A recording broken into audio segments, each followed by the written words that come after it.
I sat in my bay window and watched the kids playing outside for the millionth time. Every night I sat there. I listened to my favorite Billy Joel albums and watched the kids play.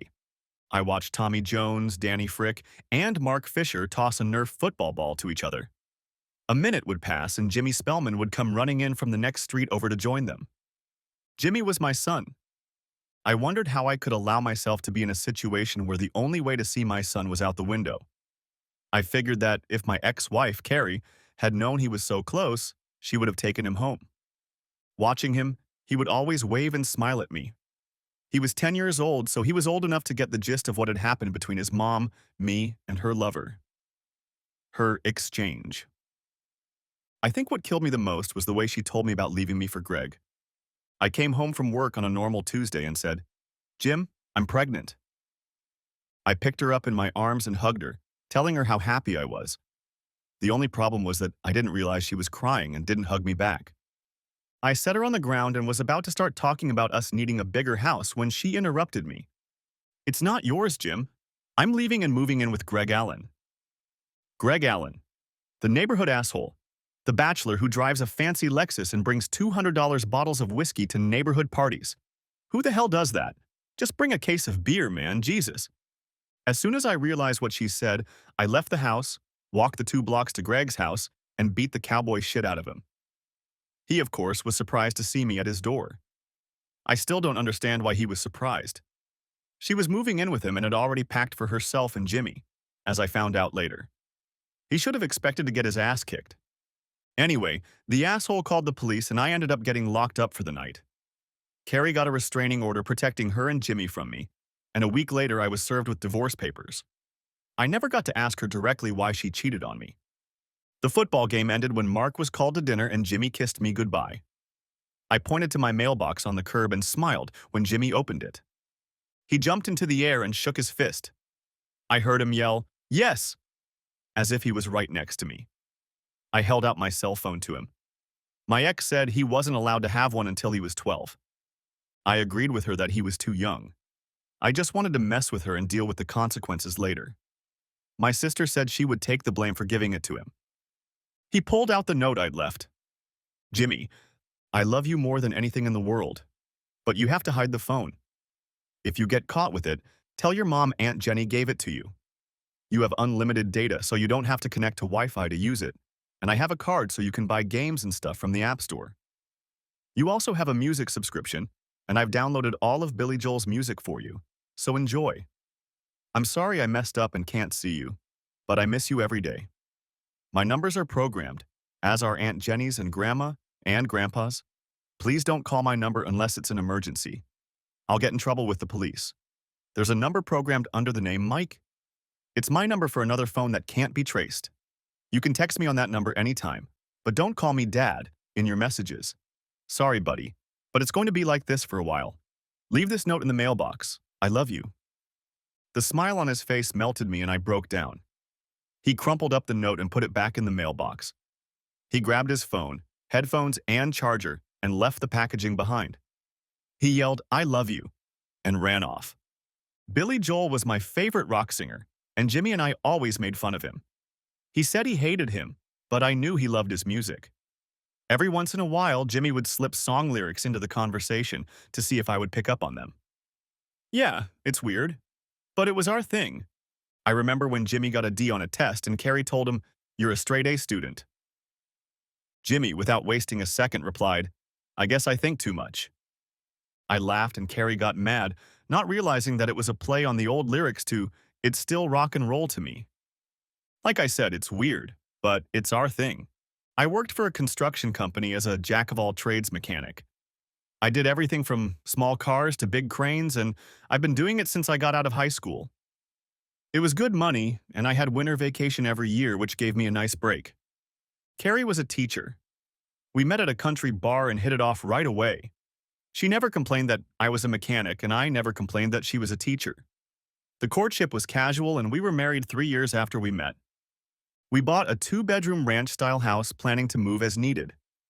I guess in her ideas about moving, I wasn't part of that process.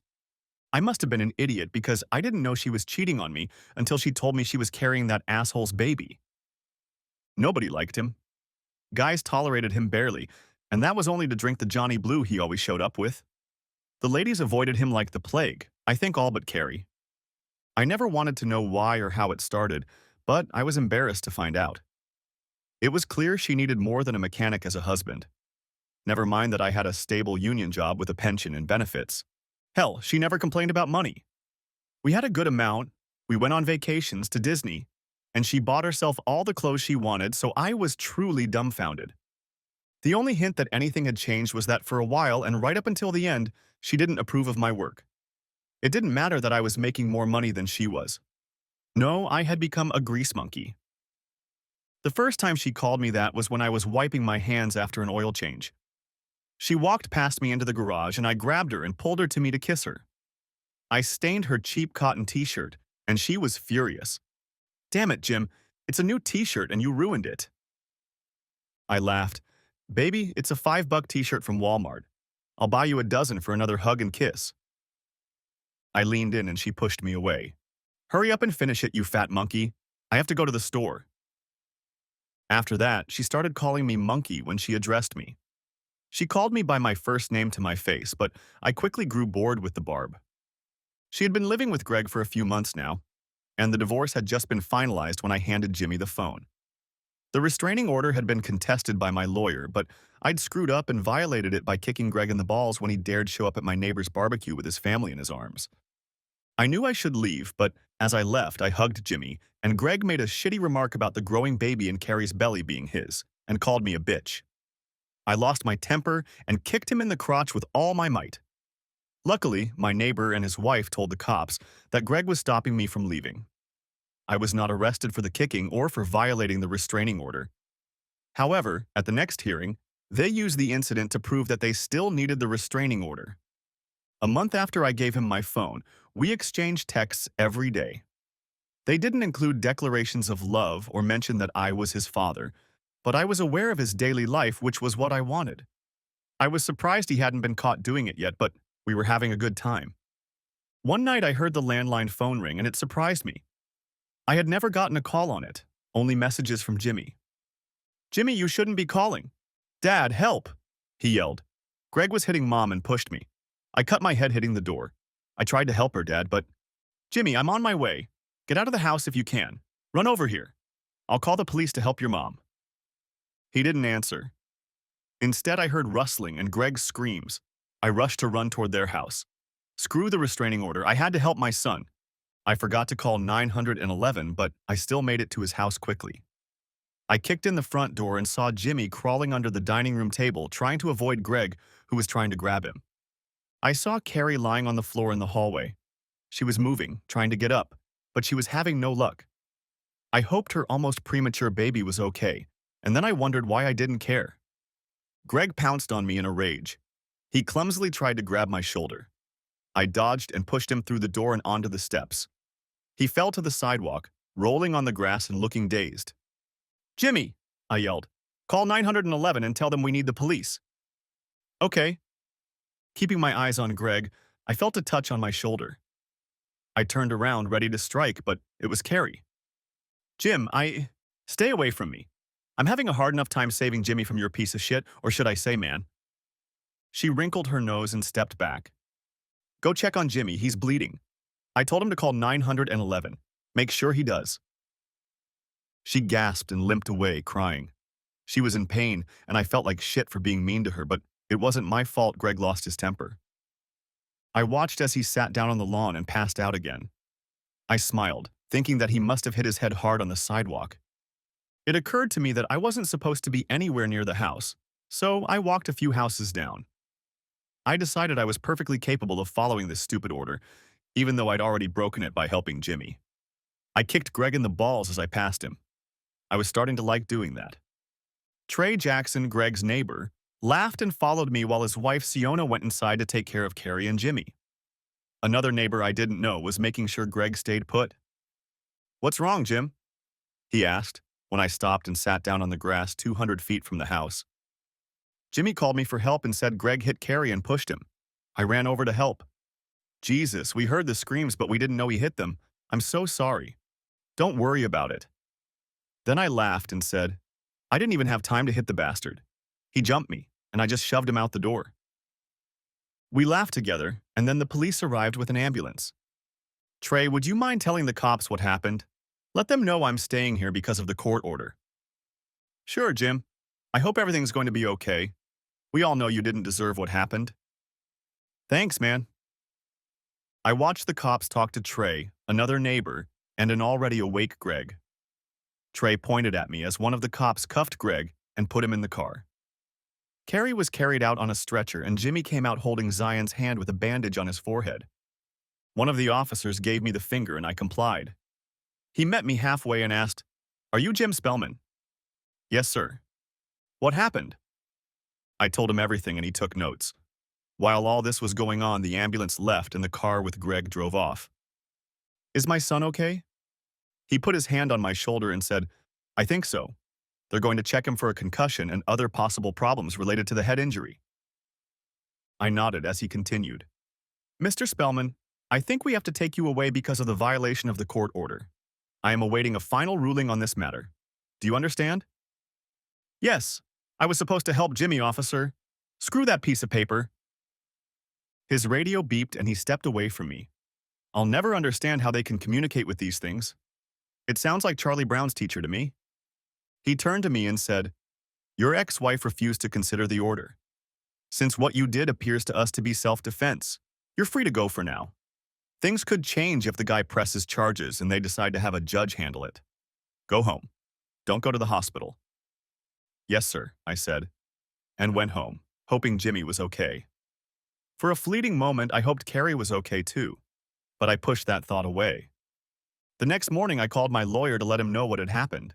He told me to do nothing and not to contact either Jimmy or Carrie. "You'll be lucky if that asshole doesn't press charges," was his last word. I guess kicking down his door didn't look too good, self-defense or not. I couldn't sleep worrying about Jimmy, so I called in sick to work. I also called my mom to see if Jimmy was okay. She was able to get in touch with Carrie and called me back to let me know they were both okay. Carrie stayed at the hospital to make sure the baby was okay, and Jimmy was picked up by Carrie's mom and dad. I always liked her parents. They were good people who took my side during the divorce. Her dad, Dan, forbade Carrie from bringing Greg into their house. They also kept me informed of some of the important events going on in Jimmy's life. I don't know if Carrie knew about it or not. Later that morning, I received a call from my attorney informing me that Greg had not been released on bail and would be held in a cell until his trial. I think the aggravating circumstances, Carrie's pregnancy and the fact that he had hurt Jimmy, reduced his chances of bail. I was surprised when he told me that Carrie's attorney had filed a motion to lift the protective order against me. I would be notified of a court date for that. I fell to my knees and burst into tears, realizing that I would soon be able to hug my son again. Carrie called me several times over the next 2 weeks. I wasn't going to risk ruining my relationship with the court, so I didn't return her calls. She left no messages other than asking me to talk to her. When court time came, I got a haircut, bought a new suit, and shaved off my beard. I needed to make as favorable an impression as possible, and I didn't want to look like I'd been living in the woods for 6 months. The judge didn't play games and didn't just sign a dismissal of the case. She asked a lot of questions, and most of them had to do with why it was safe for me to be around then and not before. I felt like she was trying to figure out if Carrie was lying or if I was coercing her. Thankfully, after all her questions were cleared up, she rescinded the order and I was able to see my son again. Carrie came up to me as we were leaving the courtroom and said, "Thank you for coming to our rescue that night. If you hadn't come, I don't think the police would have gotten here in time. I think he would have killed me. That's how enraged he was. Yes, I would never have let my son be harmed. I would never have put to sleep." "Don't say that, Jim. I know it's all my fault. He wouldn't have been hurt if he hadn't been in that monster's house. I—" She didn't finish her thought. She ran away crying. "Jim," my lawyer said, "I'll contact her attorney to arrange a visitation schedule. Congratulations, you can see him now."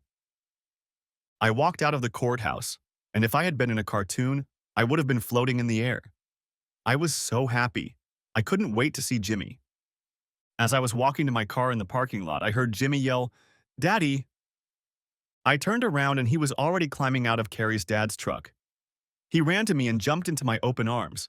I hugged him so tightly that he asked me to let him catch his breath. Dan came over as I was hugging him and said, "I'm sorry, Jim. I tried to get here faster, but traffic sucked." "That's okay. I'm glad you brought him." "Where's Carrie?" he asked.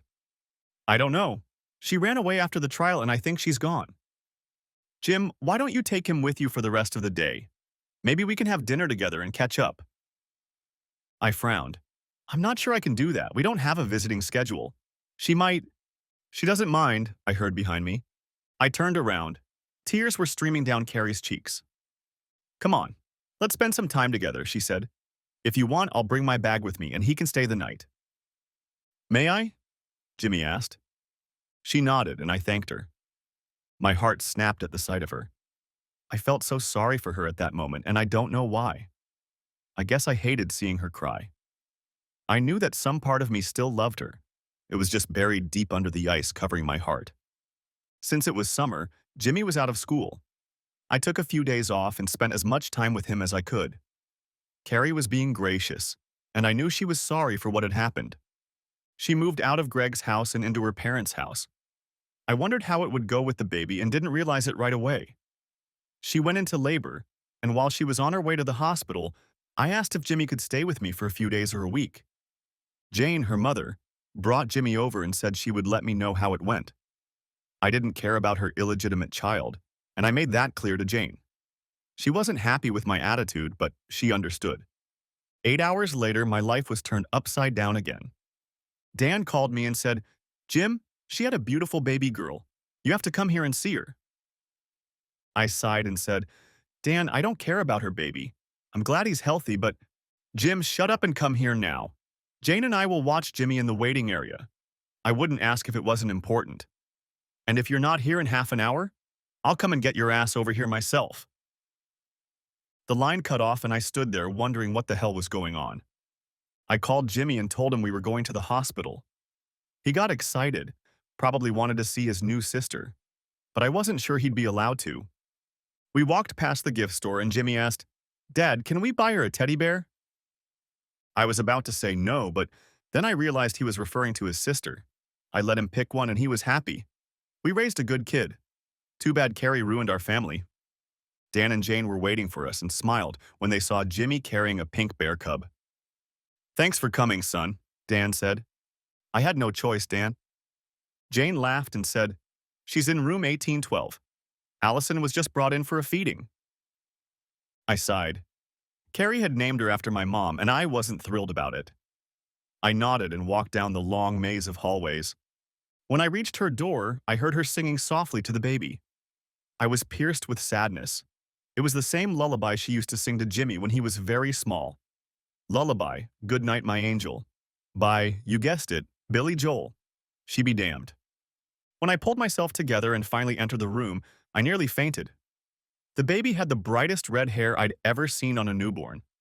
Carrie didn't have red hair, and neither did Greg. I have red hair. When Jimmy was born with blonde hair like his mother, I researched how it affects a child that one parent has red hair and the other does not. We both had to carry the gene, and the odds were 50-50ths if only one parent had red hair. A child could have red hair if neither parent had red hair, but there was only a 25% chance of that happening if both were carriers of the gene. I brushed the thought aside and continued on my way to the room. Carrie forced herself to smile through her tears and said, "I think I made a mistake, Jim." I looked at her, shook my head, and left the room. When I got back to the waiting area, Jane said, "It's yours, Jim. You can see that, can't you?" I snorted. "Prove it." Dan laughed. "That's why you're here, son. They already gave the order to the lab for you to turn in your saliva or whatever they do to test your DNA. You just have to go downstairs and do it." I shook my head. "It's not going to change anything. She broke my heart." "It means everything, Jim," Jane pondered. "Everything." 3 days later, Jimmy was eating cereal when I walked into the kitchen. "Any plans for today, Daddy?" "Just the usual Saturday stuff, buddy. Mow the grass, clean up the garage, maybe even wash the car if I'm feeling froggy. Why?" "I was hoping you'd take me to visit Allison." I looked up from my coffee and he got nervous. Carrie was leaving the hospital that morning. I wondered if he knew that. "I understand you don't want to visit her, Dad. You can just take me to Grandpa's and not come by. I fake smiled and said, Sure. If you want to spend time with your mom and little sister, I understand. Dad, I was wondering why you don't want to see her. Allison, I mean. Do you know why your mom and I split up? Because she wanted to be with that asshole. I laughed and said, Right. Allison is their kid, not mine. Are you sure? I mean, she has red hair. Doesn't that mean she's your daughter? I sighed. I took a test to find out. I guess I'll find out today or Monday. Jimmy looked sad, but then smiled. If she's your daughter, will you love her? Wow, I wasn't prepared for the Inquisition to get to this point. I love you, son. If Allison becomes my daughter, I will love her just as much. What about Mom? He asked. I laughed and filled my mug. I'm sure your mom will love her either way. Yeah, I meant, will you love your mom? I didn't even bother to think about the answer. Your mom hurt me the worst pain a wife can inflict on her husband, Jimmy. She got pregnant and left me for another man. The love I used to have for your mom is gone. She left me. Dad, that night you helped us wasn't the first time you hurt Mom. What do you mean? I was shocked. I've heard him hit her before, and they yelled a lot. A tear rolled from Jimmy's eyes. I hugged him and asked him, I was never told what the fight was about. Do you know? Because of you. He was always belittling you. Mom told him to shut up and said he wasn't half the man you are. I'm sorry about all that, son. She chose him over me, and she'll have to live with that for the rest of her life. Believe me, if I had known you were in danger, I would have done everything I could to protect you, and your grandparents too. Why did she do that, Dad? I let him go and we sat down. I think she didn't want to be married to a mechanic. She wanted a colorful life with nice cars and a nice house. She wasn't satisfied with what I could give her anymore. That's silly. I laughed and said, Sometimes adults make stupid choices, buddy. We're only human. He smirked and said, Don't forget your second wind. I looked up. Excuse me. You figure it out yourself, he said, and jumped up from his chair. I'm going to go get dressed. He was out of the room before I realized it, and I knew I was in for a battle if he wanted me to give it back to my mom. I hadn't expected this, daughter or not. Damn, Billy Joel. As I led Jimmy to the door, Jane, with Allison in her arms, answered. Hey, Jim, have you heard from the doctor yet? No, I replied, trying not to look at the beautiful baby girl in her arms. Grandma, can I hold her? Jimmy asked. Sure, baby girl, but you have to sit up. That way I can carry her safely into your arms. Babies are very fragile. Okay. He ran into the house and she laughed at his enthusiasm. Come on in, Jim. I'll get you a cup of coffee. No thanks, Jane. I've got some chores to do around the house. I'll come back and get it when it's ready. She frowned, but I didn't care. I couldn't be around Carrie and I certainly didn't want to get attached to a baby. Well, not until I got that damn DNA test. As if karma was trying to play a joke on me, I got the call as we stood on the porch. I'll take the baby inside and leave you two alone, she said. Jim Spellman, I answered. Mr. Spellman, this is Amy from the lab at St. Alex. We have the results of your DNA test. I took a deep breath, not sure if I wanted to know or not. Okay, what's the verdict? A positive match. We can confirm your origins to the exact... I interrupted her and hit the end button. I lowered myself onto the swing that stood in front of the large window that overlooked the courtyard.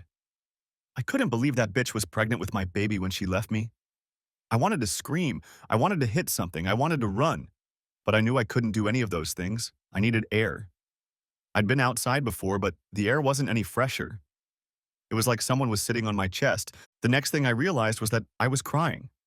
Not sobbing, but tears were streaming down my cheeks. I had no idea what to do, and I wasn't sure I could do anything at all. I felt helpless. I don't know how much time passed, but I felt a touch on my shoulder. Dan asked, Jim, are you okay, son? I continued to stare into space and replied, I'll never be okay. How could she do this to me? I loved her with everything I had. He sat next to me in silence. He didn't know what to say. And who could know what to say at that moment? Was that the lab calling? Jane said you got a call. Yes, it was the lab.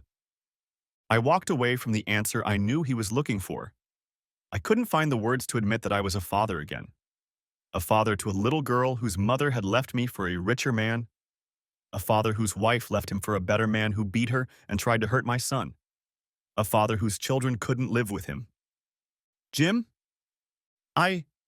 I couldn't say it. I couldn't tell him the outcome.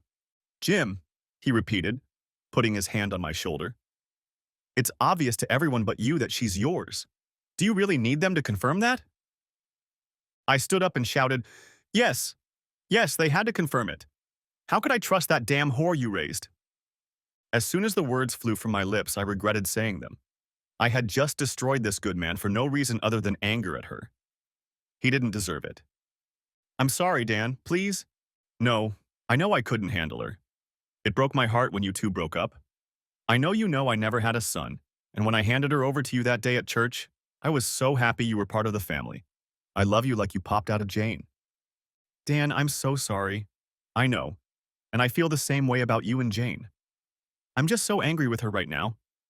She was pregnant with my baby when she left me to switch with a piece of shit. I don't know what to do. He stood up and hugged me. Son, he said, stepping back, the first thing you need to do is call your parents and invite them here for lunch. They need to meet their new grandson. I will, but I can't stay. I can't see her now. I can't look her in the eye after what she's done to me and to this little girl who deserves a father. Out of the blue, he slapped me across the face. Not hard, but it hurt. That little girl has a father, and it's you, damn it. Don't you ever say anything like that in my presence again. I nodded, shocked. Of course. I'm just in a state of shock right now. It's been an emotional week. Son, in crazy situations like we have here, emotions get out of control. I realize you need time and space to come to your senses. Call your parents and ask them to come over. You can go and do what you have to do, but know that at some point you will have to come to Jesus and meet your baby girl. I dialed my mom's number on my phone and waited. Hey Jim, how's... Mom, could you and Dad come over to Dan and Jane's for lunch today? Carrie had a baby and she's your granddaughter. What? Yes, she's my little girl. I started crying again. Reality kept hitting my eyes and I couldn't dodge the blows. Jesus, Jim. I'll get your father and we'll be right there. Thanks, Mom. They're waiting for you. I finished speaking and looked at Dan. Do you think I can hold her? He smiled and said, Sure. Come on in. No, I can't see Carrie. Can I just sit here with her? Me, Jimmy, and Allison? Sure, I'll go get them. I sat down on the swing and waited. I was starting to shake with nerves. I changed my mind and was about to leave when Jane came out and handed me Allison. My Allison. She was asleep and didn't move when they put her in my arms. I took her in my arms and gently rocked the swing. Jimmy lagged behind for a few seconds and jumped on the swing the way only a 10-year-old boy can do. Isn't she pretty, Daddy? She could be Batgirl for Halloween. We all laughed and I said, You bet. You could be Batman and she could be Batgirl or Poison Ivy. Both were red-headed comic book heroines. As if on cue, she woke up and started crying. Looks like someone's hungry, Jane said. I'll get her, Carrie said from the doorway. I didn't even notice her presence. I'm sorry, Jim. She's breastfeeding and I haven't decanted a single bottle or else. No, it's okay.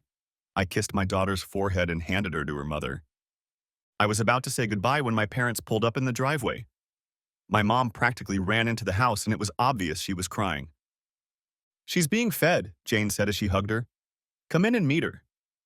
My father laughed as he walked over to her. She's been half crying and half fussing since she talked to you on the phone. I didn't put my shoes on fast enough. I didn't drive fast enough. She was cussing all the way through because of every stoplight we passed. She's like a puddle right now. Dan shook his hand and said, Al, we got a goddamn puddle here.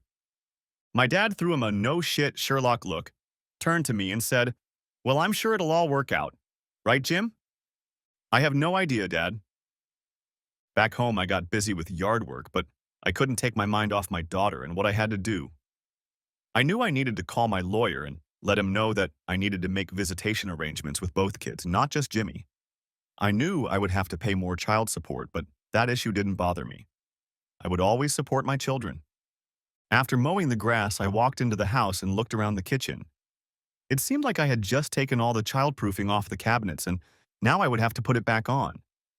I was glad I had saved all those little things in a box in the attic. I realized that I would have to take apart the crib and other baby furniture that we left behind, and Carrie kept. I guess her best man could afford new things for the baby, so why use the old stuff we inherited?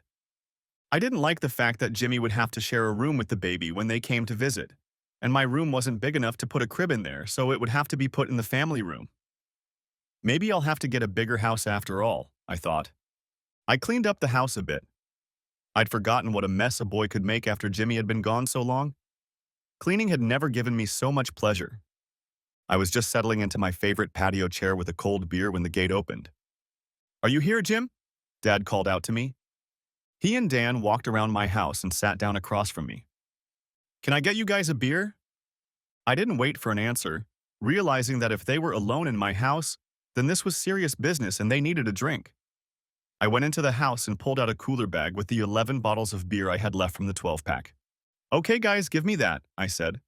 Dad laughed and said, "You think we came here for a hard conversation or something?" "Something like that," I snorted. "It's not that bad, Jim," Dan said. "We know your mind is in a daze, in shock, and probably 100 other things we can't describe. We know you've gone from blissful ignorance, abandonment, lack of contact with your boy to a newly minted father. Son, that would crush a weaker man." "Jim," my father said with a grim look, "you're going to be a father to this little girl. We know that." I nodded, waiting to see where he was going with this, but I didn't like the way it looked or sounded so far. "Have you given any thought to your relationship with Carrie?" I laughed, not a giggle, not a cheeky laugh. I laughed at the top of my voice. "There is no relationship with Carrie, Dad. She kicked me out, deciding she'd found a better option. What are you waiting for? You think I'm going to run to Dan and Jane's and pick her up and bring her home like she's on a trip? Are you out of your mind?" "No, Jim. Not a chance in hell, do you understand? Not one, not one, not one, not one, not one, not one, not one, not one, not one, not one. I'm not the one for her, and having another baby with me isn't going to change that." "She thought it was his child. That's why she went to him," Dan said, defending his slut daughter. "Are you listening to yourself?" I don't know if I was foaming at the mouth, but I'm sure saliva was flying in all directions as I yelled at them. "She thought it was his baby. How could she allow the possibility of having a child with another man if she didn't do it with him before she left me? She cheated on me, and who knows for how long. She betrayed me. She broke my heart into bloody pieces and threw them outside to the garbage man. Just because Allison is my child doesn't change that. Jim, we get it. You don't understand a damn thing. She wanted to switch. She wanted a fancy Lexus and a landscaped yard, trips to Europe and Mexican beaches. She screwed up and picked the wrong guy. If she thinks she can resort to me as plan B, let her forget it." I turned and walked into the house. I locked the sliding door and closed the blinds, hoping they'd take the hint and leave me alone. I hated yelling at those two, but I couldn't take it anymore. Next chapter. I hadn't heard from them to pick Jimmy up, and the time was getting close to lunchtime. I didn't know if I should call or just come get him. I didn't feel like getting behind the wheel and waiting for him to get ready to leave. I wasn't ready to meet them, and neither was Carrie. That issue was resolved when I got a text from Jane. "We're taking Jimmy to the Red Robin for dinner. You can join us and drive him home from there." I didn't even think about the fact that Carrie and the baby would be going with them. Who would take a 3-day-old infant to dinner with them? So I decided to join them. What's the worst that could happen? I figured Jimmy would be a good buffer and keep us from getting too deep into Carrie's future. I didn't expect the little Judas named after me to go on the attack. When I walked into the restaurant, I saw them sitting and digging into a tower of onion rings. The sight made me smile, but also sad at the same time. Jimmy always insisted on onion rings when we went as a family. "Hey guys," I said, smiling as I sat down at the table. Everyone was in a good mood and the conversation flowed easily. Things changed after dinner. "Dad," Jimmy began, "I think we need a bigger house." I laughed and said, "That's what I thought. I can't imagine you and your sister sharing a bedroom when you come to visit." "No!" "Jimmy, calm down," Jane chided. "We need a bigger house so Mom and Allison can move in and we can all be together again. I don't want to go back to Greg's house." "Son, you're never going back there except to get your stuff," I said. "He's going to jail." He smiled radiantly and said, "Thank God. I missed my old room and our house." Dan frowned and said, "Jimmy, didn't your mom tell you? Your mom and Allison are going to stay with us for a while. Your mom will find a new home for you very soon." "If that's the case, I want to stay with Dad. Why can't I do that?" Jimmy, it's complicated, I said. The judge gave custody of you to your mom. I'm very lucky that your mom is letting you spend the last few days and the next week with me. That's not fair, Daddy. Why do I have to suffer? I looked at Dan and Jane for help and saw that, from the look in their eyes, I was alone. Parents versus grandparents, I guessed. Jimmy, you're too young to realize this, but it's not fair to me either. One day I had a beautiful family, and the next day I lost you, your mom, and my whole life, Jimmy. I lost everything I loved. With one sentence from your mom. When she told me that the asshole that is Greg got her pregnant and she was leaving me, she broke me. That's too bad. Jimmy, Dan and Jane shouted in unison. Now they've intervened, I thought. She knew she made a mistake. That's why they had the fight. He was a jerk who lied to her all the time. Whenever he slapped her, she'd sleep with me and tell me she missed you too. She made a mistake, Dad. Like the song says, she's only human. She has a second chance. I shook my head. The revelation that she missed me living with that jerk was a new development, but I couldn't let Jimmy think we had a chance at his fantasies. Jimmy, the song isn't about giving someone a second chance. It's about not giving up and trying again when you fail.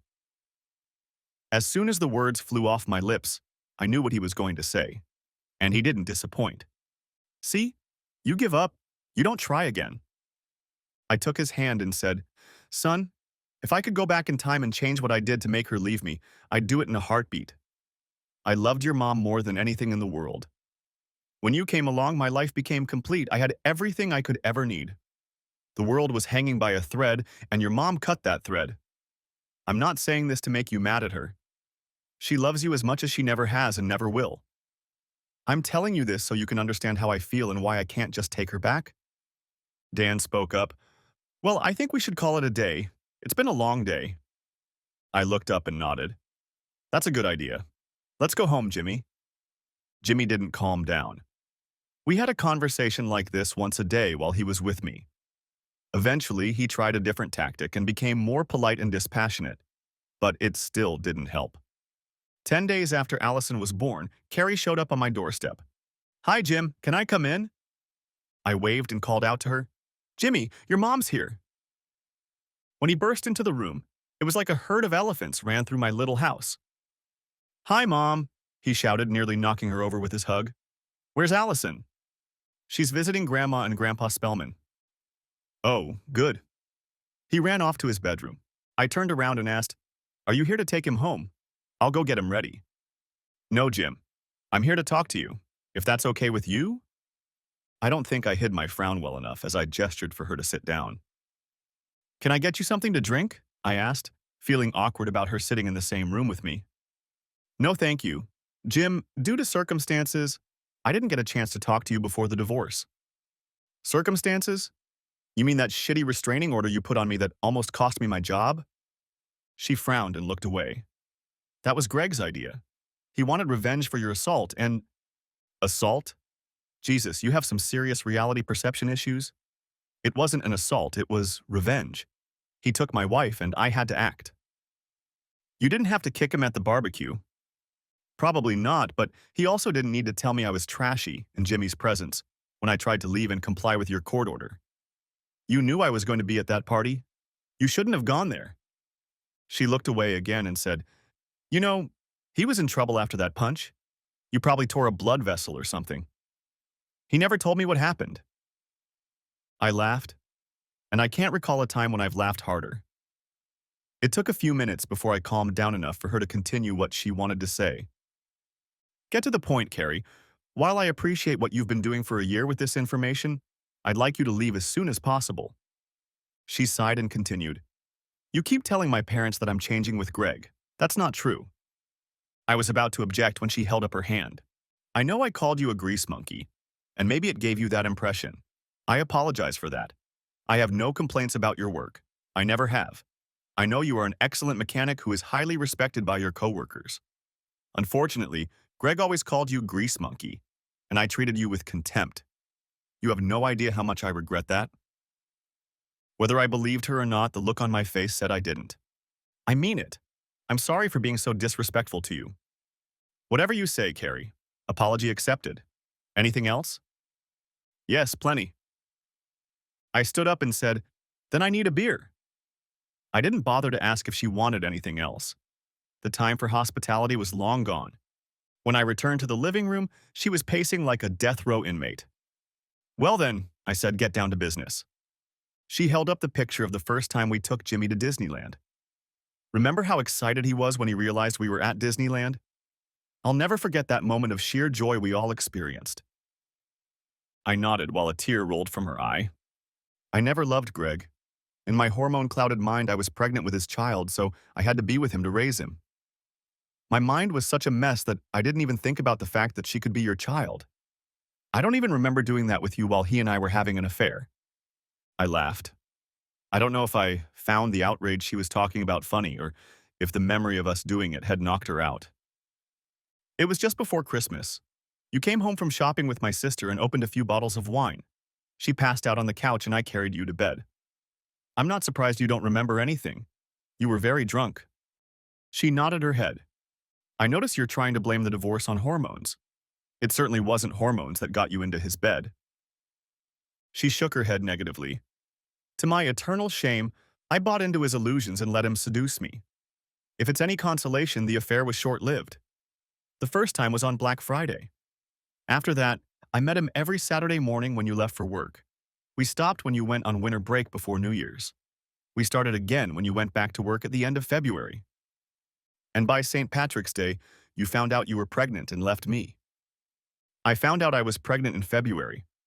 I decided that Allison was Greg's baby and I had to tell him.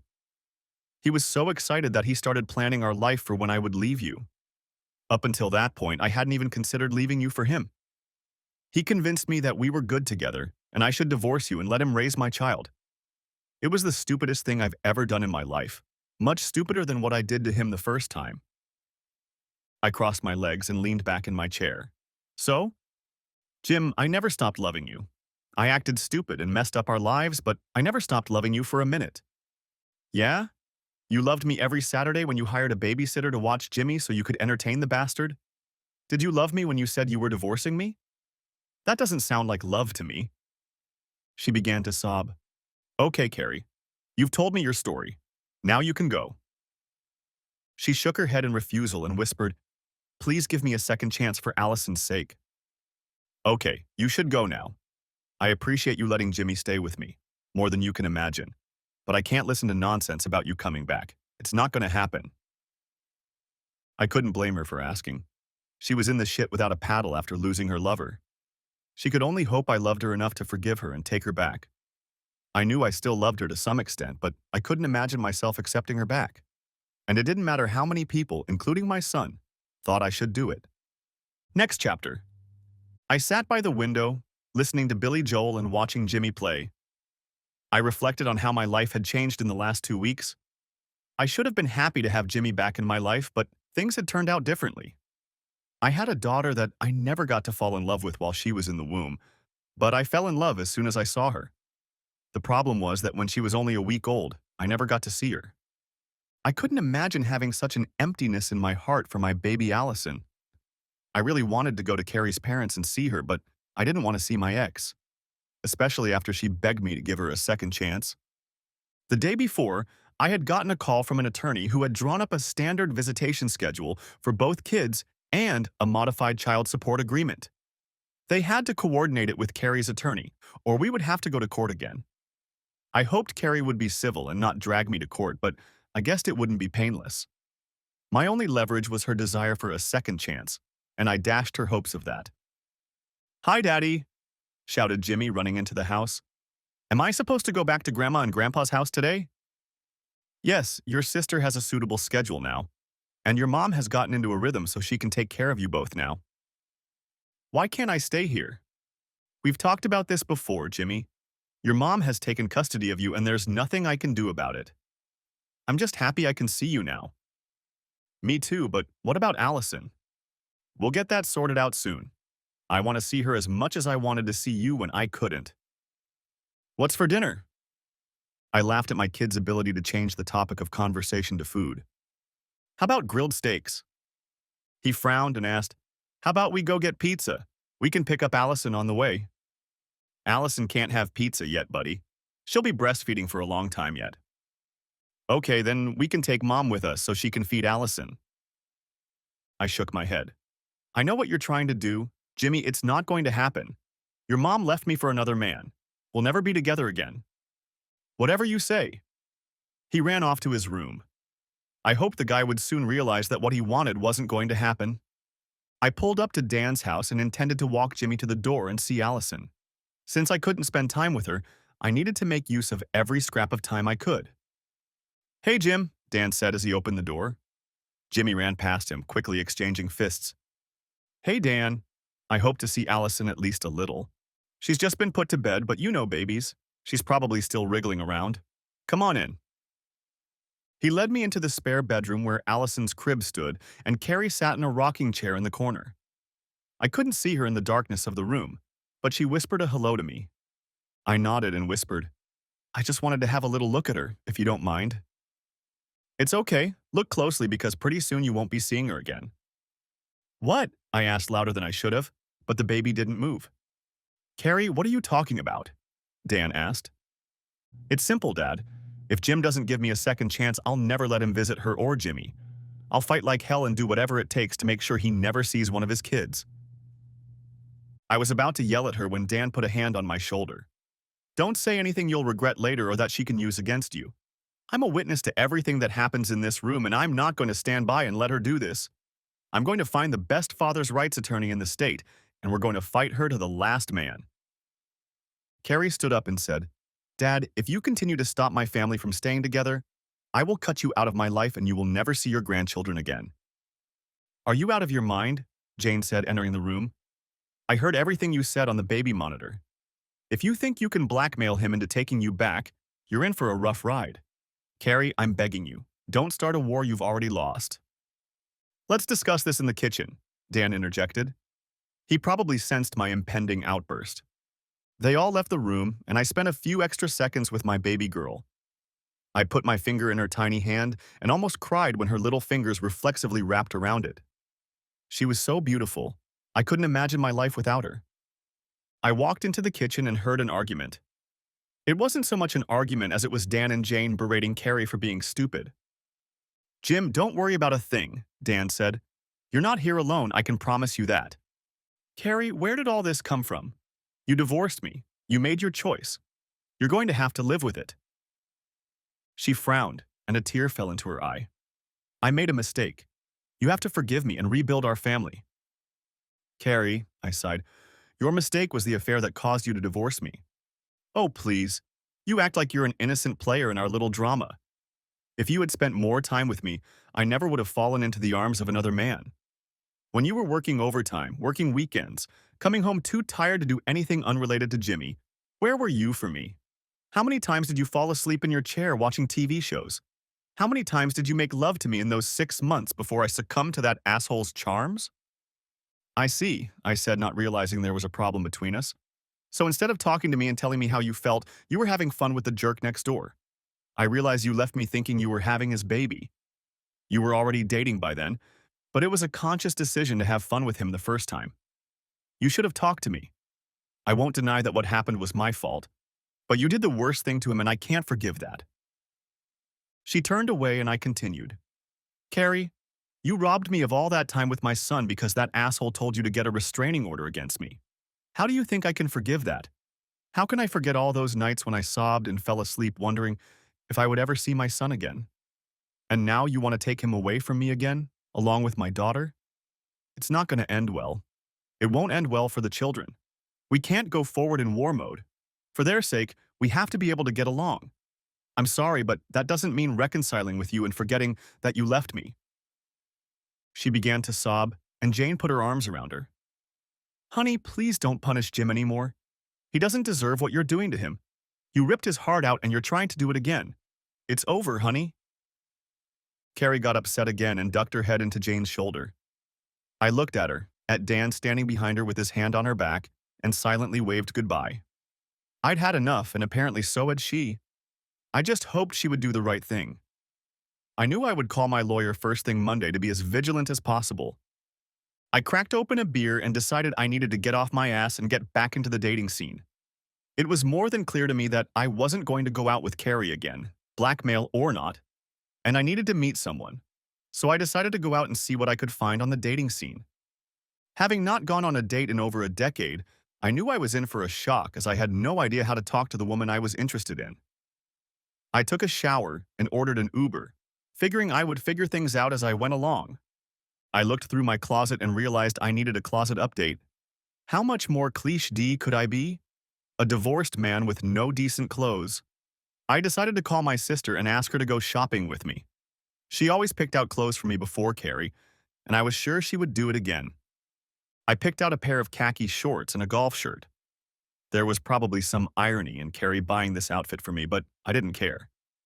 I looked at myself in the mirror and I liked what I saw. I was in good shape, had a full head of hair, and a 3-day stubble on my cheeks. Combine all this with a steady job and money in the bank, and I decided I was a pretty good catch. I put on my canvas sneakers and was ready to travel. I decided to head to the local sports bar. It probably wasn't the best option for finding single women, but I didn't think I was ready for the club or country-style dance bar where I met Carrie. I was glad I'd made that choice, since there were a couple friends there. "Oh shit," Jack exclaimed from his table, causing everyone to turn and look at me. I walked over and gave Jack and his table mates, Alan and Chris, a brotherly hug. I had known these guys from way back, but marriage and kids had kept us from keeping close. They were all single guys, and as any married person can realize, single guys fall out of a married guy's friend group after a while, for various reasons. "What's up, man?" I asked, signaling the waitress to pour a glass. "Same shit, but different story, Jim. I heard you got divorced." I nodded as the waitress placed the glass on the table. "Bring another pitcher, please." "This sucks, man," Chris complained. "What happened?" "She tried to switch and divorce me, but things turned against her, and now she's trying to get me back." They all laughed, and Jack said, "Ah, so you've decided to find a replacement before she gets her hooks into you again? Smart." I laughed. "No, I'm not going back, but I think it's time to get out of the game again." Alan smirked and said, "Maddie is single for the first time in our adult lives. Steve cheated on her, and she kicked him to the curb last year." "No shit?" Maddie Ross was one of the it girls in high school, and I, and all the guys, had a crush on her. She dated Steve Clark all through high school and got knocked up before she graduated college. "She's here," Jack said slyly. "She and Heather Scott are playing a trivia game at the bar. They're sitting at the dartboard." My gaze darted across the room, and there she sat. Her black hair framed her beautiful face perfectly. She didn't seem to have aged a bit in the last 10 years. I thought about walking over to her and saying hello, but I had no idea what I would say afterward. "Hey, since we're both divorced cheaters, do you want to grab coffee?" I decided to do nothing. Jack must have read my mind. "Hey, Jim, I've been wanting to play trivia tonight for a while now. What do you say we go to the other side and grab a table before it fills up?" I laughed and was about to chuckle when the others stood up.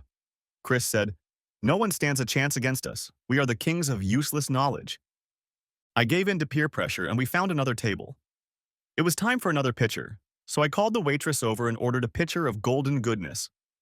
Jack hummed and nodded toward the table where Heather and Maddie were sitting. I shook my head and asked the waitress, "Could you send a pitcher to the table with the blonde and black-haired lady?"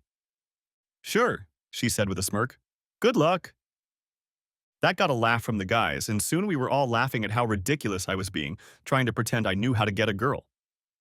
I positioned myself at the table so I could see Maddie's desk. I was amazed at the way her eyes smiled when she laughed. She was still gorgeous.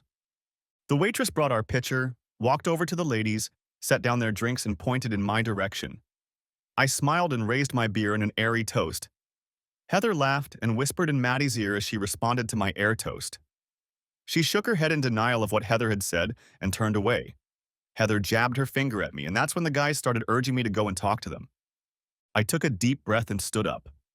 I knew I needed to get back in the game, and I had the perfect opportunity to get my first strikeout, so I approached as calmly as possible. Of course, that meant I was shaking and my hands were sweating profusely. Before I could say anything stupid, Heather took pity on me. "Jim Spellman, you're not doing a good job of buying drinks for the women's game. You should deliver them yourself so they can thank you." I smiled, watching them giggle at me. God, I felt like a 16-year-old kid again. "I'm sorry, Heather. I wasn't sure you'd remember me. It's been a while. Maddie, hi." Hi, Jim. Of course we remember you. No one forgets the cute guys they went to high school with. I must have blushed because they started giggling again. I thought you were married, Mr. Spellman. What would Mrs. Spellman say about that? Heather asked. I raised my bare left hand and said, divorced for over 6 months now. Sorry to hear that, Heather said, and Maddie sat up a little straighter. I see you're married, I said, pointing to the rock on her finger. Yes, for 5 years now. I married Kevin Carlson, and we have 3-year-old twin girls. Nice. I have a 10-year-old son and a newborn daughter. Maddie asked, a newborn? You said that. I interrupted her. Yes, she was pregnant with my child when she left me for her lover. Maddie looked at me in amazement. Heather said, surely that must be some story. Well, that's probably best done at another time and place. I hear they have a trivial today? I hoped the change of subject was subtle enough. Yes, we never miss that event, Maddie replied brightly. Would you like to join us, or are your friends counting on you to lead them to victory? No, not at all. I decided to come today at the last minute. I didn't even know they were here. That makes sense then, Heather said. What's the matter? You didn't shave, Maddie said, making them both giggle again. I rubbed my cheek and said, I guess I'm a little unshaven. I thought I had a bad boy charm. This time they laughed. Maddie said, you can't be a bad boy with stylish clothes. They kept laughing and I said, sorry. I stepped back to grab a beer from another table. The guys threatened me with their fists and Jack said, go get it, Tiger, which caused the others to laugh. I guess they were hoping I'd fail and then they'd have another entertainment for the evening. Turning around, I saw the girls arguing. I walked back over and heard Heather reprimanding Maddie for chasing me away. I smiled inwardly, surprising them by sitting down in an empty chair. Miss me? They turned and smiled at the same time. Holy shit, Maddie was beautiful. It was all I could do not to look into her shining eyes. Maddie smirked and said, don't choke tonight, we're counting on you to win. I'll do my best not to screw up. After hours of playing trivia, we were 2 points ahead of a table of upperclassmen who looked like college professors. The host asked the last question and announced it was worth 5 points. This 1977 album contains the hits She's Always a Woman and Just the Way You Are. I laughed, and the ladies looked at each other perplexed. I took a piece of paper, wrote The Stranger, and walked over to the presenter. Back at the table, I winked at the professors. That was the easiest question of the entire evening, I said, taking a sip. Maybe for you, Maddie said. I don't even think I've ever heard those songs. Heather laughed and said, at least I know they're Billy Joel songs. Don't worry, ladies. I'm a huge fan of his, and this is one of my favorite albums. And then the host announced the answer and us as the winners. We screamed and accepted the grand prize, a $50 gift certificate to the bar we were at. I let the ladies take it to pay the bill, which included the food. Maddie said, well, I'm turning into a pumpkin. My babysitter doesn't want to stay until 12. I stood next to them and asked, can I walk you out? They smiled and said in unison, please. As we walked, I was surprised when Maddie took my hand. I looked up at her and I swear her eyes sparkled. I felt on top of the world and hoped she would agree to go out with me. Well, here we are, Heather said. I didn't let go of Maddie's hand, but brought it up to my lips for a kiss, and then felt like nothing by doing so. Maddie, I'd like to see you again. Can I have your number? It would be my pleasure, Jim. She took the phone I held out to her and dialed her number. Saturdays and Sundays before noon are good for me. Sundays we're having dinner with my parents. Great, I smiled. How about we have dinner together on Saturday and then come back here for the trivia? We have a title to defend. Heather laughed and said, I'm still coming, you two. That made us laugh, and I kissed Maddie on the cheek. Good night, Maddie. Heather, drive carefully. I'm fine. I nodded and opened the door for Maddie. Watching the ladies drive away made me feel good, and I hoped the feeling would last. Monday morning, I went back to work. At 9 o'clock, I took a break to call my lawyer and inform him of Carrie's threat. He said, Jim, don't sweat it. Her lawyer just faxed over a signed amendment to the divorce decree.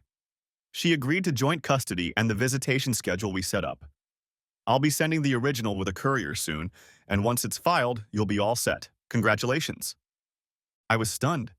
When I got home that evening, she was sitting on the steps with Jimmy and Allison. "What's this all about?" I asked. "I brought you dinner to help with Jimmy for the last week or so, and I apologized." I saw the casserole dish behind her back and smiled. "Tuna casserole? Of course. She's always been your favorite dish. I hope that hasn't changed." "I'm looking forward to it. I can't make her the same no matter how hard I try." "You should have called me. I could have—" She realized her words and froze. "I'm sorry. I guess you couldn't have called me." "Well, let's go inside before the chipmunks want their share," I said. She set the carrier down on the carpet and I followed Allison. "Oh, no, you don't. I know how sweaty and dirty you are when you get home. Go take a shower. When you're done, you can hold her in your arms for as long as she'll let you." Sweaty and dirty. Yeah, she was serious about that monkey shit. I silently prayed that God would give me the strength to stand my ground. Every time I saw her, my love for her died even more. The conversation at dinner was light, and after dinner, she told Jimmy to go play in his room while we talked.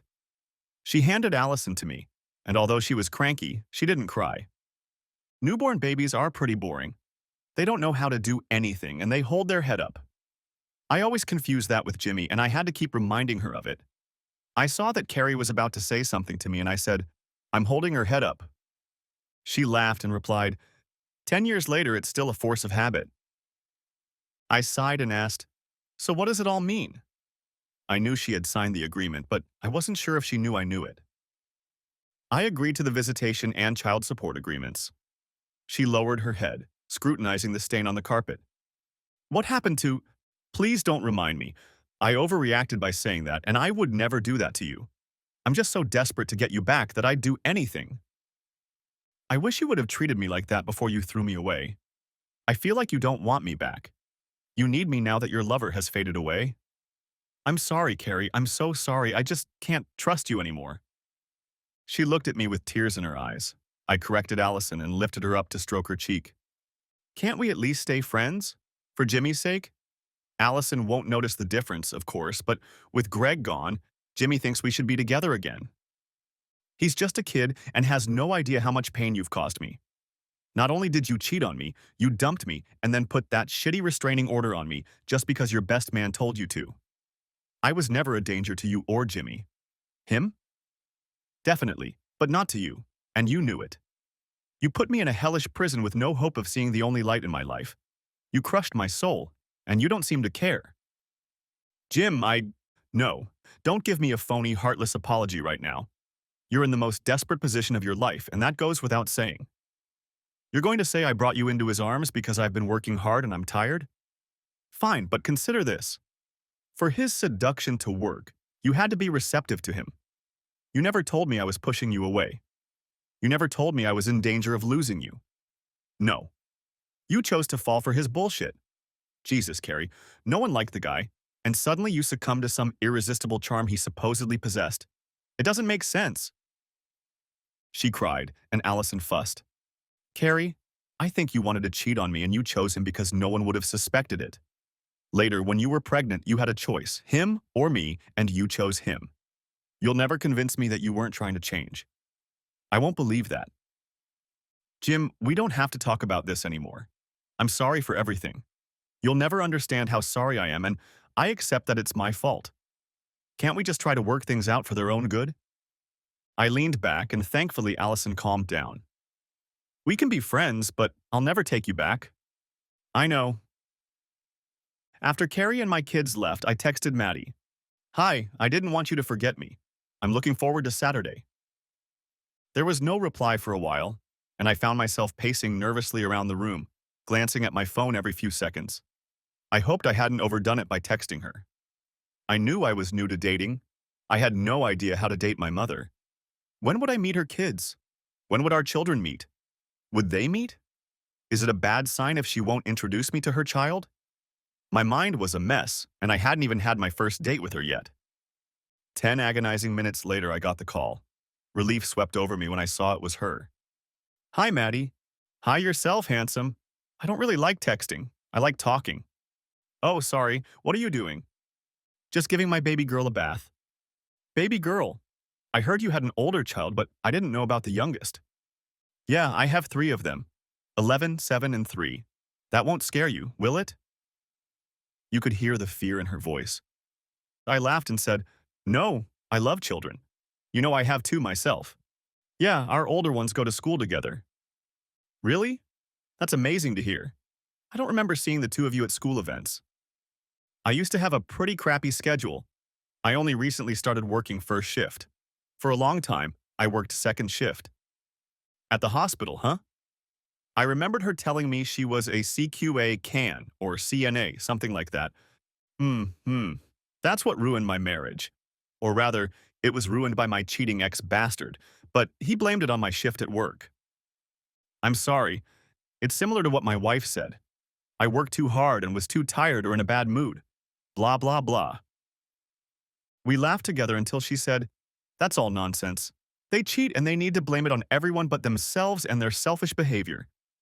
Do you know how many times I could have scratched my teeth with anyone I picked up on the street? But I've never done it. I can't do that to my partner. Cheaters don't have that moral high ground. They find a way to justify what they want and get what they want, regardless of anyone's feelings or the vows they made. Yes, she keeps trying to get me back. I've had her, my son, and her parents all ganging up on me. I think it's finally gotten to them that I'm the victim in this story. We are the victims, aren't we? You haven't had any therapy or counseling, have you? No, have you? Yes, it helped a lot. I'll give you my boyfriend's name. He really helped me get past the, wow, that's me feeling. You're a lot further along than I am. At least you realized you need to move on. I sat at home like a prison until I got it into my head that I needed to get back into the world of the living, both for the kids and for myself. I laughed and said, Well, you and I are right for each other. She laughed and replied, That's for sure. That's why I've been looking forward to Saturday ever since you kissed me on the cheek. Oh shit, I have to go. Something's happened to my 3-year-old daughter. She's crying. Sure, I'll talk to you soon. I smiled and put my phone down on the table. I loved the sense of hope I felt in that moment. Saturday morning, I called my sister. Hi, Jim, she answered cheerfully. Jenny, do you have some time this morning to go shopping with me? I need to update my closet. Oh shit, you have a date? I laughed. Yeah, I have a date with Maddie Clark tonight. Maddie Ross? Wow, she's gorgeous. I heard Steve messed her up big time when he cheated on her. Called her a frigid bitch. I hope that's not true. Don't be an ass, big brother. I'm free all day. Do you want to meet for lunch at the mall and then we can go shopping? That sounds good. Let's meet at the Red Robin at noon. Next chapter. Mom is really excited to be a grandmother again. She just adores Allison, Jenny said as she sat down at a table in the restaurant. Yeah, she visits her at Jane's a lot. I know Carrie has left her with her mom a couple of times too. And how are you coping with all this? Better. Carrie's finally stopped resisting, and I love that girl. She nodded, and we placed our order. So you're continuing your relationship with Maddie? She's always been attractive, but not arrogant like some of the other hotties. I think you two would be good together. That's funny. I went on a date last week just to see what it was like to walk alone. I never imagined I'd find someone that night. It's almost too much. I really expected her to blow me off. Well, just be yourself. If you try to impress her or fake it, she'll smell it right away and you'll blow it. You're a great guy that any girl would want, so use that to your advantage. Thanks. I'm afraid I don't know how to date. What do people do these days? She laughed and said, Brother, Maddie is your age. It's not like dating a 20-year-old. You do the same thing you do with Carrie. A movie, dinner. And then you can take her to a country bar and dance the night away. She'd love all that. You're right. I hadn't thought of it that way. Perhaps I'm not as ignorant as I thought I was. No, you're still very ignorant, she laughed when I shook my head. That night I walked down the sidewalk to Maddie's house. A boy, who I realized was her son, was playing basketball in the driveway, and he tossed me the ball when I caught his eye. I dropped the flowers I was carrying to catch the ball, and he laughed. Apparently, he didn't like the flowers. I made the throw and missed, which made him laugh even harder. Keep laughing, kid, I said with a smile. What's your mom going to do when she sees the condition her flowers are in? He looked at the flowers and ran up to them. They're not broken, are they? She loves flowers. Roses are pretty tough. You're lucky. I'm Jim. Hi, I'm David. Please don't tell Mom I made you drop them. I won't tell her this time. Thanks, he said with a smile. Come on in. I'll tell her you're here. I followed him up the steps and into the house. I smiled when I saw the living room set up for a sleepover. Pillows and blankets on the floor, a stack of DVDs in front of the TV. As he ran up the steps, a 3-year-old girl appeared from around the corner with a sippy cup in her hands. She froze, screamed, and ran toward the stairs. David and the 7-year-old met her at the foot of the stairs, and he picked her up in his arms. I'm sorry, she doesn't like strangers and you scared her, David said quietly. I see you've met the clan, Maddie said as she walked down the stairs. She looked stunning, dressed in a long skirt and loose blouse. She stopped and took the girl from David. This is David. She looked at him and continued. You go to school with his son Jimmy. Jimmy Spellman? She nodded. Cool, he said and bounced to the side. This is my darling daughter Samantha. She touched the middle child's head. You can call me Sammy like everyone else, she said reproachfully. It's nice to meet you, Sammy. And this little fool is Bella. You'll have to let her get used to you. She doesn't really like meeting new people, from what I hear. You've already figured that out. I wiggled my fingers and the little girl ducked her head into Maddie's chest. Sorry, my mom's running a few minutes late. She's sleeping over tonight, she said, winking at me. I wondered if I would have to go to bed alone. No problem, we still have plenty of time. How about a beer while we wait? Or would you like a glass of wine? Beer will be plenty, thanks, I said as she sat the girl down, who immediately ran up the stairs. Sammy laughed as she picked up the abandoned sippy cup and followed her sister upstairs. You have a beautiful family, I said as she handed me a beer. Thanks. They can be fidgety, especially David, but they're good kids. I nodded and sat down on the couch, pulling my doll closer to me. With kids, you realize that no matter how well you keep the house clean, there's always someone to clutter it up. So you and Steve got married, huh? That's not surprising.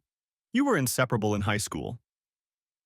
She laughed and replied, We were together because we were part of a group and everyone broke up into couples. We were the only ones who lasted through high school, and that was only because I was comfortable with him and didn't know any better. When I got pregnant with David, we did what some would call the right thing and got married.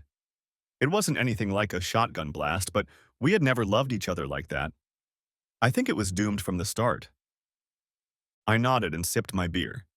I looked at my watch and she asked, Do we have an order we're going to be late for? We're not going to be late. I didn't mean to. She interrupted me. You don't have to be so nervous. I've been looking forward to this all week. She smiled that bright smile that made her eyes sparkle and my boxers get even tighter. Me too, I admitted. I fully expected you to take me down last week. I'm glad it didn't happen. There wasn't really any chance of that. I knew you were a good kid back in high school, and unless you've turned into a total asshole since then, I was going to give you a chance. I'm glad you haven't turned into an asshole. We laughed together, and then her front door opened. Sorry I'm late. Hi, Mom. Don't worry, Maddie said with a smile. Mom, this is Jim Spellman. We went to middle school together. Mrs. Ross smiled and said, Nice to meet you, Jim. Be nice to my favorite daughter or I'll find you. I laughed and said, I thought it was my father who was supposed to warn me. She frowned and replied, I'm afraid my John died last year. I'm sorry to hear that. Don't worry about it, young man. Just have a good time, but not too good. We laughed again, and I realized I liked her mom. We should get going, Mom, Maddie said, reaching for my hand. The popcorn is on the counter. David knows how to use the machine to make it, and I ordered the pizza on the app and it'll be delivered in an hour. Don't wait. She kissed her children goodbye and we left. Mrs. Ross cackled as we walked out the door. Next chapter. As we sat down at a table at the steakhouse, the unthinkable happened. 2 tables away from us sat Dan and Jane. I wanted to run out the door before they saw me, but Maddie saw the fear in my eyes. What's wrong, Jim? I sighed, inviting her to sit in the chair.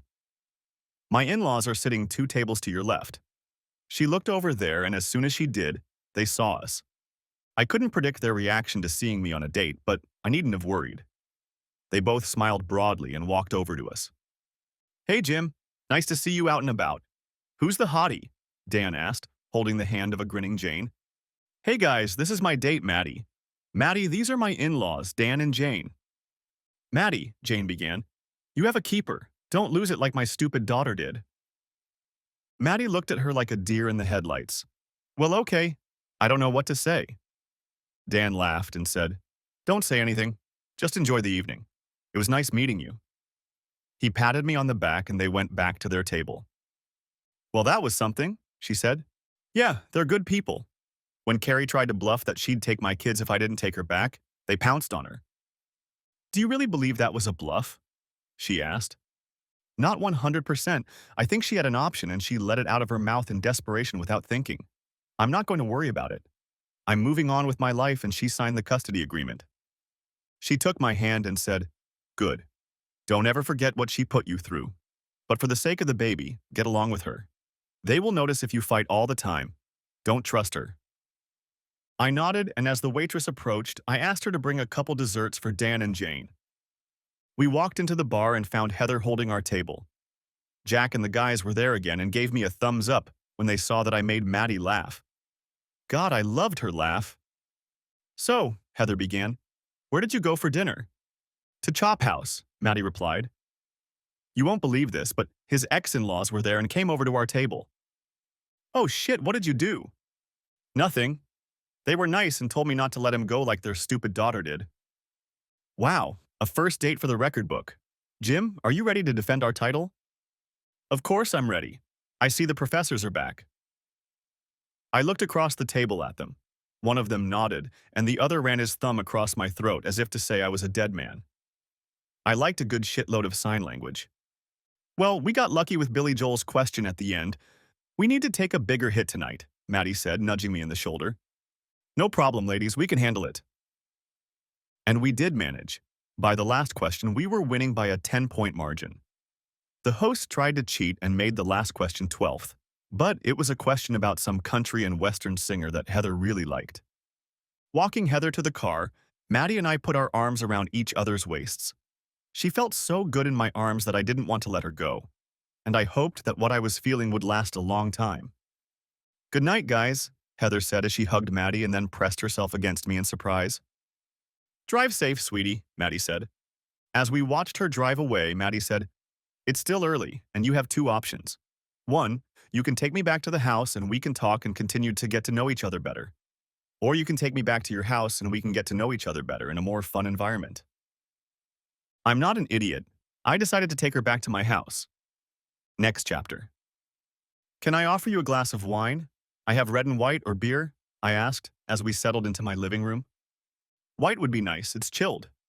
Sure, it's not like I'm a savage. She laughed and took off her shoes, and I went to get the bottle of wine I'd bought, hoping to be in the situation I was in. Here you go, Mads. My favorite Pinot Grigio for my favorite girl. Mads? She asked with a smirk. What, too early for a pet name? No, not at all, I like it. My dad used to call me Mads when I was little. Oh, Stop being nervous, it's all right. My dad would have liked you. I set down my glass and watched as she took a big sip from hers and then set it down as well. I made a grand gesture.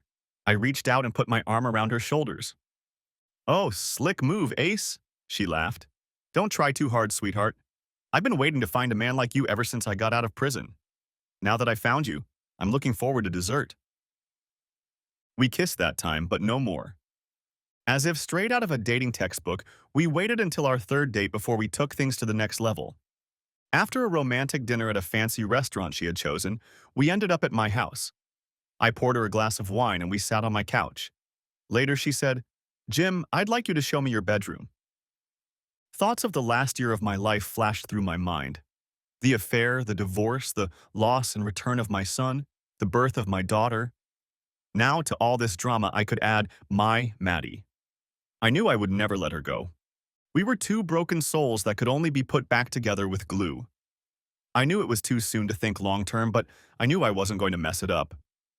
Carrie had told me where I had gone wrong in our relationship and I would correct those mistakes. Maddie will become a priority along with my kids, and then work. I'll be studying. As I drifted into a contented slumber, I could have sworn I heard her whisper, I love you too. Thanks for watching. I hope you enjoyed. Subscribe to my channel and watch for the next video.